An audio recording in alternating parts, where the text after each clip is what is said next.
तो महाराज विदेह को अपनी प्रतिज्ञा याद आने लगी। यदि मैं प्रतिज्ञा ना किया होता तो ऐसे स्वरूप सुंदर राजकुमार हैं कि अपनी पुत्री का वर्ण उनके साथ कर देता। सुंदरता देख के विचार करने लगे महाराज विदेह। प्रतिज्ञा महाराज विदेह ने बहुत पहले कर दी थी, तोड़ भी नहीं सकते। कब की प्रतिज्ञा? जब किशोरी जी की उम्र बहुत कम थी, युवा अवस्था की थी किशोरी मैया। महाराज विदेह वहाँ जहाँ धनुष रखा हुआ था, प्रतिज्ञा का कारण है, वहाँ प्रतिदिन सफाई करते थे, लेकिन धनुष के नीचे कोई नहीं कर पाता था, क्योंकि धनुष उठाना कोई साधारण बात थोड़ी है। वो तो उनके गुरु भगवान ने उनको दे दिया था कि इसको अपने संभाल के रखना, रखे हुए थे। नियम था जब से किशोरी जी ने जन्म लिया उनके घर में, तो किशोरी जी की ही द्वारा वहाँ गोबर से शुद्ध किया जाता, लिपाई की जाती थी। लेकिन एक दिन महाराज, प्रतिदिन का नियम था किशोरी जी का, महाराज पूजा करते थे, किशोरी जी वहाँ आके सफाई करते थे, लिपाई करते थे शुद्ध गौ के गोबर से, लेकिन धनुष के नीचे कभी नहीं, धनुष के बगल से।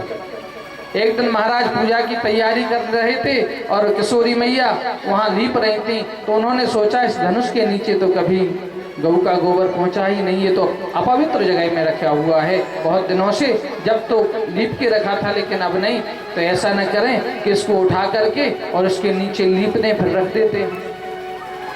तो किशोरी मैया ने एक हाथ से तो धनुष को उठाया और एक हाथ से वहाँ गौ के गोबर से बढ़िया लीप लिया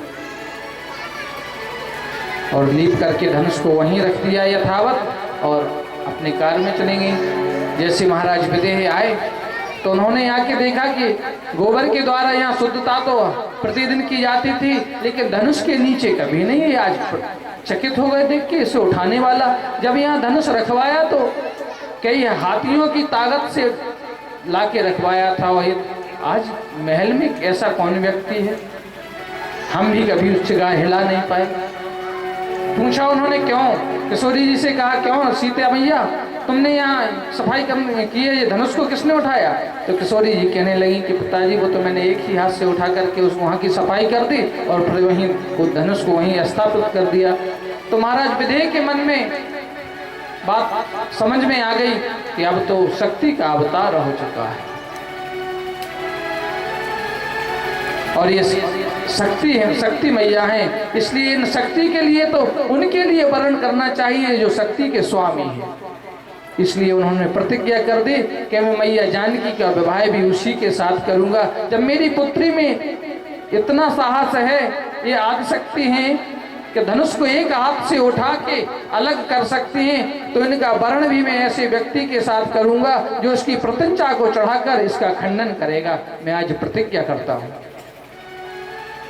तो महाराज विदेह ने प्रतिज्ञा की, लेकिन अब वो प्रतिज्ञा आज याद आने लगी उन्हें। काश में प्रतिज्ञा न किया होता तो सुंदर राजकुमारों के साथ आज वर्ण कर देता। अब तो महाराज विदेह ने अगवानी करके और महाराज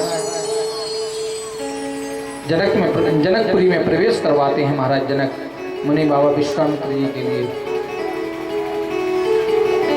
जैसे ही आगे चले तो सुंदर सहज जो उनका सुंदर बगीचा था वहां पर निवास दिया। कुछ समय बीत जाने के बाद मुनि बाबा विश्वामित्र जी ने कहा, राम संध्या का समय हो रहा है, कुछ पुष्प तोड़ के लाओ। राम और लक्ष्मण पुष्प तोड़ने के लिए जाते हैं। संध्या का समय, संध्या की मुनिराज ने इसके बाद में लखन हृदय लालसा विशेषी और नाथ लखनपुर चाहें देखी, प्रभु सको डर प्रकट न कहाई। प्रभु आपके डर से ये कह नहीं रहे हैं, लेकिन लालसा है। भले ही राम जी को घूमना हो शहर, लेकिन कह नहीं सकते क्योंकि मर्यादा है। यदि वह स्वयं की कह देते कि मुझे इस जनकपुर का भ्रमण करना है तो मर्यादा भंग होती, लेकिन नहीं, छोटे के का भाव बनाया जाता है कि जो छोटे कह तो कहने लगे, हे गुरु महाराज, लक्ष्मण जी के मन में एक उत्कंठा है, क्या इस नगर का भ्रमण करना चाहते हैं, देखना चाहते हैं जनकपुर। मुनि बाबा समझ गए, उन्होंने कहा जाओ जनकपुर के दर्शन कर आओ और अपने दर्शन से जनकपुर वासियों के नेत्र भी सफल कर आओ। आज्ञा देते हैं मुनि बाबा विश्वामित्र, और राम और लक्ष्मण जनकपुरी के भ्रमण को निकल जाते हैं। बाजार देखते हैं, दिखाने वाले भी मिल जाते हैं रास्ते में, बाल गोपाल कई बताते हैं, आओ महाराज हमने यह बाजार बहुत अच्छे तरीके से घुमा हुआ है, हम आपको दिखाएंगे। किस लालच से कि कम हमसे बात तो करेंगे। सबके मन में एक उत्कंठा हो रही है, एक जागृति आ रही है कि भगवान हमसे कोई बात करें, किसी भी विषय में चर्चा हो जाए, पर हो जाए, क्योंकि भगवान का तो मोहिनी स्वरूप है और सुंदर है, उनकी क्या कहना। नगर भ्रमण करने के बाद शाम का समय हो जाता, मुनि बाबा विश्वामित्र जी के पास लौट के आते हैं, विश्राम करते हैं। विश्राम होता है तो ऐसे नहीं, पहले जो है मुनि बाबा विश्वामित्र जी का शयन होता है, गुरु भगवान शयन करते हैं, फिर दोनों भाई उनके चरण दबाते हैं, और चरण दबाने के बाद में बहुत प्रकार से मुनि विश्वामित्र आज्ञा देते हैं कि जाओ राम, बहुत रात्रि बीत गई है, शयन करो। तब जाते हैं, लेकिन लक्ष्मण जी तो फिर उनके पैर और दबाते हैं। राघवेंद्र सरकार की रात्रि का समय, पहले गुरु महाराज की सेवा, फिर बड़े भाई की सेवा। सेवा का धर्म बड़ा, सबसे सेवक धर्म कठोरा, सबसे कठोर धर्म है सेवा। और जगना कब है? गुरु ते पहले जगतपति, जागे राम सुजान। लेकिन लक्ष्मण जी और उनसे पहले, क्योंकि ऐसा ना हो कि सब हमसे पहले सब जग जाएं। सेवक तो सेवक होता है, सेवक की नींद सबसे पहले खुली और जगे, और जाग के प्राप्त क्रिया की, स्नान आदि। आजकल तो सुबह सो के उठे और शौचादि क्रिया के बाद भोजन।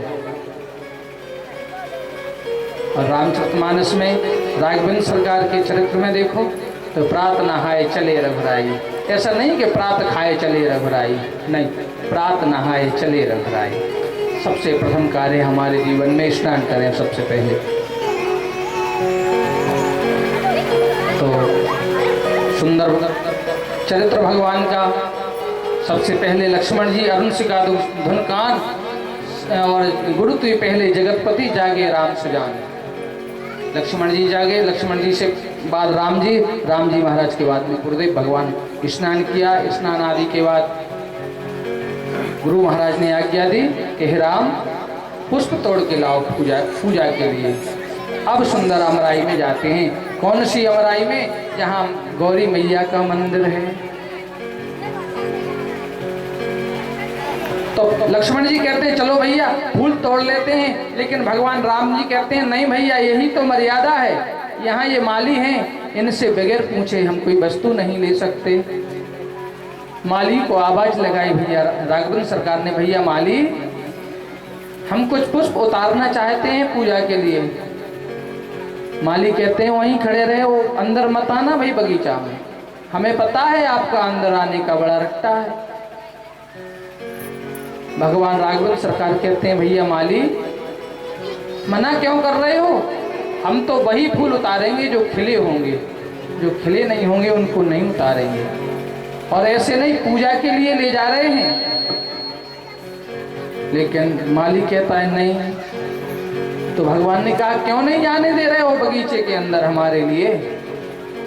माली कहता है कि आपके पैर बहुत कोमल हैं और बगीचे में दूबा के नए नए अंकुरित हो रही है, दूबा नई अंकुरित हो रही है, आपके पैरों में चुभ जाएगी। एक तो कारण ये है, इसलिए मैं आपको प्रवेश नहीं करने दे रहा हूँ। यदि आप कहो तो आप जिस पुष्प की कहो मैं वह उतार के आपको दे दूं, यहीं खड़े रहो। और दूसरा कारण यह भी है कि हमने सुना है कि आपके चरणों के द्वारा एक पत्थर में से स्त्री पैदा हो गई। हो सकता है कि तुम बगीचे में प्रवेश करोगे, बगीचे में पत्थर के कण बहुत से हैं, हो सकता है यहाँ बहुत सी स्त्रियां पैदा और हो जाएंगी, तो हम फिर क्या करेंगे? इसलिए हम आपको यहाँ प्रवेश नहीं करने देंगे, चाहे कुछ भी हो।